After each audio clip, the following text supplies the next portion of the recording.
1 Chronique, chapitre 21. Satan se leva contre Israël, et il excita David à faire le dénombrement d'Israël.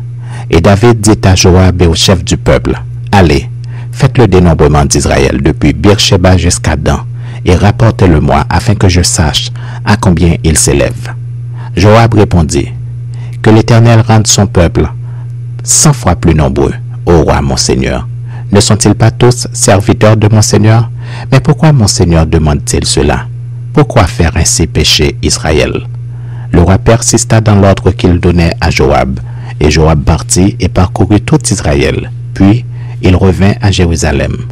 Joab remit à David le rôle du dénombrement du peuple, et il y avait dans tout Israël 1100 000 hommes tirant l'épée, et en Juda 470 000 hommes tirant l'épée. Il ne fit point parmi eux le dénombrement de Lévi et de Benjamin, car l'ordre du roi lui paraissait une abomination.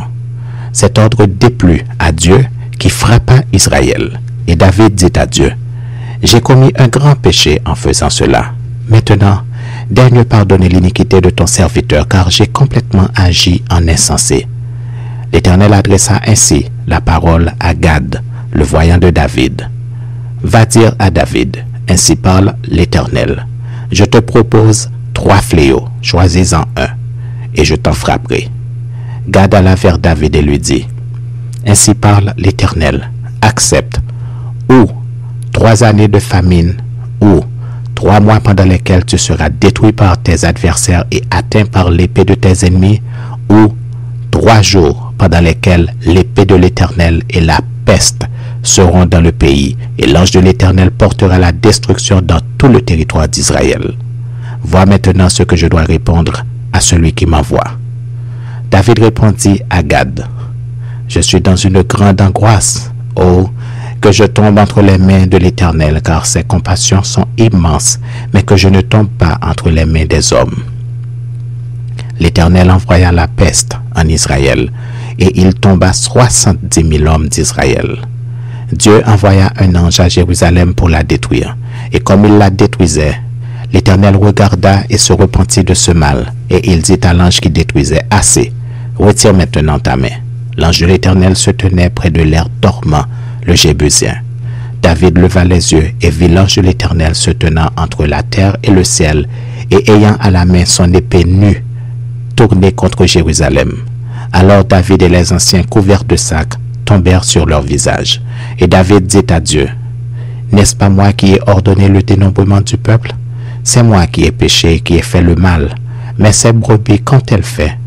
Éternel mon Dieu, que ta main soit donc sur moi et sur la maison de mon père, et qu'elle ne fasse point une plaie parmi ton peuple. » L'ange de l'Éternel dit à Gad de parler à David afin qu'il montât pour élever un autel à l'Éternel dans l'air dormant, le Jébusien. David monta selon la parole que Gad avait prononcée au nom de l'Éternel. Orman se retourna et vit l'ange, et ses 4 fils se cachèrent avec lui. Il foulait alors le froment. Lorsque David arriva auprès d'Orman, Orman regarda et il aperçut David. Puis il sortit de l'air et se prosterna devant David, le visage contre terre. David dit à Orman, « Cède-moi l'emplacement de l'air pour que j'y bâtisse un autel à l'Éternel. Cède-le-moi contre sa valeur en argent, afin que la plaie se retire de dessus le peuple. » Orman répondit à David, « Prends-le, et que mon seigneur le roi fasse ce qui lui semblera bon. Vois, je donne les bœufs pour l'holocauste, les chars pour le bois et le froment pour l'offrande. Je donne tout cela. » Mais le roi David dit à Orman, « Non, je veux l'acheter contre sa valeur en argent, car je ne présenterai point à l'Éternel ce qui est à toi, et je n'offrirai point un holocauste qui ne me coûte rien. » Et David donna à Orman 600 cycles d'or pour l'emplacement. David bâtit là un autel à l'Éternel, et il offrit des holocaustes et des sacrifices d'action de grâce. Il invoqua l'Éternel, et l'Éternel lui répondit par le feu qui descendit du ciel sur l'autel de l'holocauste. Alors l'Éternel parla à l'ange qui remit son épée dans le fourreau.